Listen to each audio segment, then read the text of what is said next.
Ya, mendekati Pilpres 2014 semakin seru. Kira-kira siapa yang nanti akan menjadi cawapres dari calon-calon yang memang menonjol, yaitu Joko Widodo dan juga Prabowo Subianto. Untuk mengetahui arah koalisi pengusung Joko Widodo, di sini kita sudah hadirkan narasumber terkait, yaitu Helmi Faisal Zaini sebagai Ketua DPP PKB yang juga merupakan salah satu partai yang sudah secara resmi nantinya akan berkoalisi dengan PDI Perjuangan, dan juga Pak Siroyudin Abbas yang merupakan seorang peneliti SMRC. Selamat pagi Bapak-Bapak. Selamat pagi, Mbak Marisa dan Saya mungkin Abbas. ke PKB dulu ya Pak ya. Ya. Yang terbaru dari PKB, siapa nih cawapresnya kira-kira?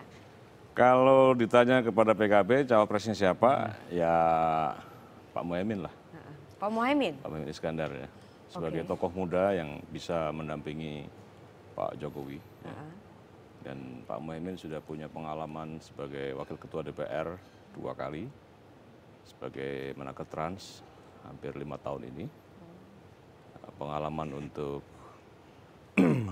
sebagai politisi muda.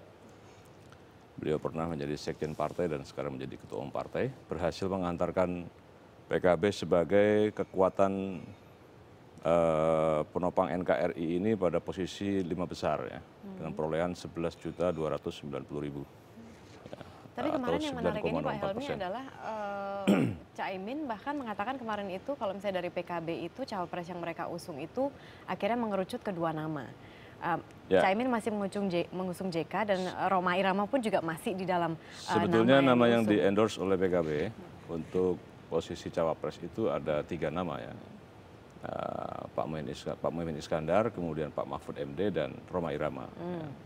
Ya. 3 nama ini ya. Pak JK memang dalam kebersamaan bersama PKB ya ikut, tetapi kita belum tahu nanti endorsement Pak JK ini dari partai mana gitu. Tapi kalau PKB ditanya dalam konteks kerjasama ya, ataupun koalisi lah katakanlah begitu, maka tentu kita akan menunggu nanti sejauh mana pembicaraan di tingkat pemimpin koalisi. Ya. Jadi seperti yang disampaikan oleh Pak Muhaimin Iskandar, ya, yang juga sudah dirilis oleh beliau bahwa Bu Mega mengatakan bahwa ya kalau kita sudah menjadi anggota dalam kebersamaan ini, maka semua akan diajak bicara dalam konteks penataan ke depan. Nanti bentuk deal-dealannya seperti apa dengan PDI Perjuangan? Apalagi hari ini kan nanti PDI Perjuangan akan melakukan deklarasi secara resmi, deklarasi koalisi ya, dengan PKB dan Nasdem jam 2. Apa bentuk deal-dealan yang didapatkan dari koalisi ini? Sebetulnya yang kami usung dari awal ada 2 hal. Yang pertama adalah yang terkait dengan platform kebersamaan ini. Ya. Kemudian yang kedua yang terkait dengan portfolio. Ya. Nah, platform ini adalah bahwa ada kesamaan pandang.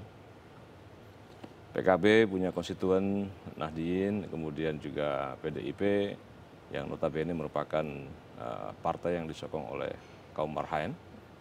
Ini merupakan kelompok sosial masyarakat yang selama ini masyarakat pinggiran. Ya. Jadi kalau kita bicara ada target-target capaian ke depan, pengurangan angka kemiskinan, pengangguran, ini majority merupakan kaum Nahdien dan berarti nanti realisasinya ketika memang misalnya begitu ya, ketika memang nanti bisa memerintah bersama ataukah nanti itu jadi oposisi atau memerintah, apa bentuk realisasi konkretnya gitu? Artinya kalau nanti sudah bersama dalam kebersamaan pemerintah ke depan, ya, kalau diberikan restu menang, ya, maka PR pertama yang harus kita kerjakan adalah menggeser seluruh paradigma pembangunan yang berorientasi kepada apa yang disebut sebagai dalam 5 tahun ini capaian-capaian strategis dalam konteks peningkatan kesejahteraan masyarakat ini betul-betul menjadi fokus. Berarti nanti ada beberapa anggota dari PKB yang nanti akan dijadikan menteri begitu oleh PDI Perjuangan, misalnya nanti dia memerintah. Ya itu tentu dalam konteks kebersamaan kita akan ikut apa yang menjadi rule of the game dan code of conduct dari kebersamaan ini ya. Contohnya misalnya mendorong APBN yang lebih efektif, efisien, tepat sasaran dan pro rakyat. Ya. Jadi misalnya melakukan review ya. Nanti beberapa pos-pos yang dianggap tidak terlalu efektif misalnya, atau katakanlah pilihan politik anggaran yang akan lebih berpihak lagi kepada masyarakat bawah. Oke, Pak Abbas, ada juga kemarin ini begitu banyak tulisan yang muncul yang mengatakan bahwa bahkan Wasekjen dari PDI Perjuangan Pak Hasto sendiri mengatakan bahwa sebetulnya koalisi yang ideal untuk PDI Perjuangan itu adalah PDI Perjuangan, ada Nasdem dan juga PKB begitu. Kemudian sekarang kemarin baru saja begitu ya masuk juga nama Golkar yang tampaknya juga merapat ke sana begitu. Apa penilaian Anda atau analisa Anda tentang ini? Saya kira ini sesuatu capaian yang baik dari sisi PDIP untuk merangkul Golkar ke dalam kerjasama politik menjelang Pilpres, dan dalam penilaian kami ini sangat strategis. Karena kalau Golkar pada akhirnya disetujui oleh Rapimnas yang akan datang, maka kekuatan kerjasama ini akan diimbangi oleh kekuatan dukungan di parlemen. Karena kerjasama ini pasti membutuhkan kekuatan di eksekutif dan sekaligus legislatif. Dan kalau digabungkan PDIP, Nasdem, PKB, dan Golkar itu sudah hampir 282 kursi di parlemen. Itu sudah lebih dari 50% kekuatan yang dibutuhkan untuk membantu pemerintah menjalankan programnya dan memastikan orientasi pembangunan yang akan dibawa oleh kabinet Pak Jokowi ke depan jika memenangkan pertarungan bisa terjamin dan lancar. Hanura juga dikabarkan akan merapat. Analisa Anda tentang itu? Bisa jadi Hanura juga realistis saya kira. Saya tidak melihat chemistry yang kuat antara Pak Wiranto dengan Pak Prabowo dalam hal ini. Pak Wiranto dulu yang saya kira sebagai Panglima TNI dulu memberhentikan Pak Prabowo dari militernya. Dan atas rekomendasi Dewan Kehormatan Perwira, saya kira. Dan saya kira akan lebih realistis buat Pak Wiranto untuk bersama dengan PKB, Nasdem, dan Golkar mungkin di PDIP.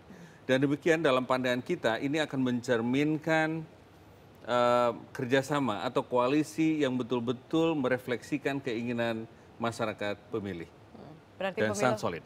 Pemilu akan satu putaran? Perhitungan kita survei terakhir kelihatannya akan satu putaran, dan ini akan lebih besar lagi peluangnya jika Demokrat dan PSBY juga menjatuhkan pilihannya ke PDIP. Demokrat dan itu PSBY. Menurut Anda, analisa Anda sejauh ini pergerakan dari Demokrat ini, karena kan Demokrat hingga sekarang itu tampaknya masih belum memutuskan arahnya kemana. Mereka masih menunggu nanti hasil konvensinya seperti apa yang kalau misalnya rencana ini tidak berubah akan diumumkan besok begitu. Betul. Nah, prediksi Anda Demokrat ini sudah bermanuver kemana? Apalagi kita sudah melihat Hatta Rajasa sekarang sudah merapat ke Gerindra. Ya. Tapi lagi-lagi kita tidak bisa mengabaikan sejarah. Pak SBY adalah anggota Dewan Kehormatan Perwira yang merekomendasikan pemecatan Pak Prabowo dari dinas militernya saat itu. Saya kira akan menjadi satu tragedi sejarah jika seandainya Pak SBY melupakan keputusan yang sudah dibuatnya dulu dan menjatuhkan pilihan ke Pak Prabowo. Tetapi juga ada persoalan yang harus diatasi dalam hubungan antara Pak SBY dengan Bu Mega secara pribadi dan realitas kebutuhan politik PDIP yang saya kira akan membutuhkan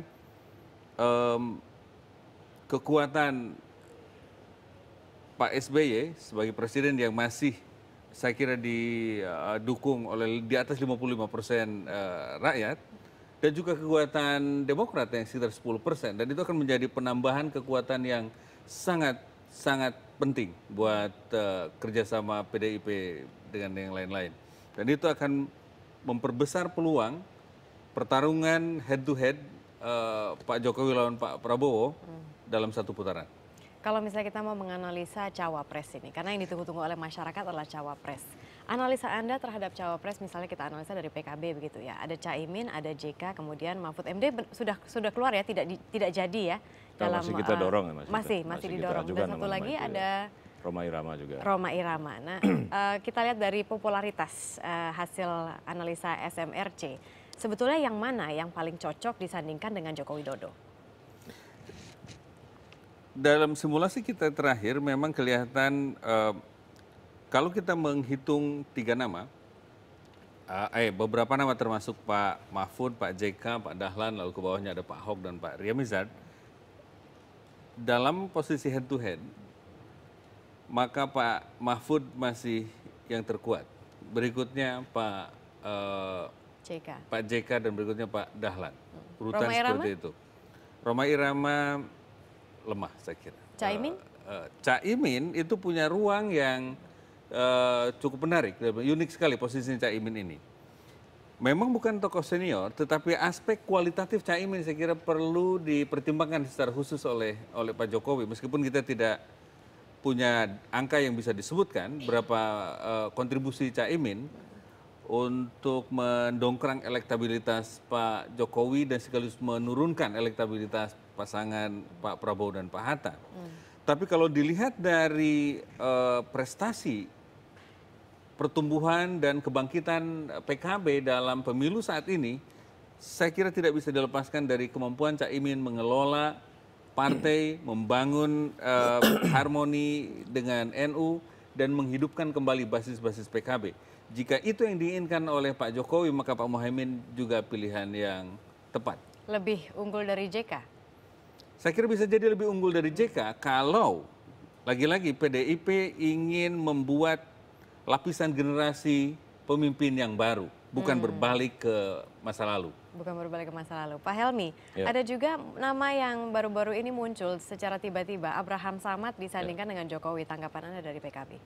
Saya kira seluruh tokoh-tokoh yang diajukan ya, memiliki kapasitas dan integritas yang mumpuni, ya, yang layak untuk kita pilih ya, untuk menjadi pimpinan nasional kita ke depan.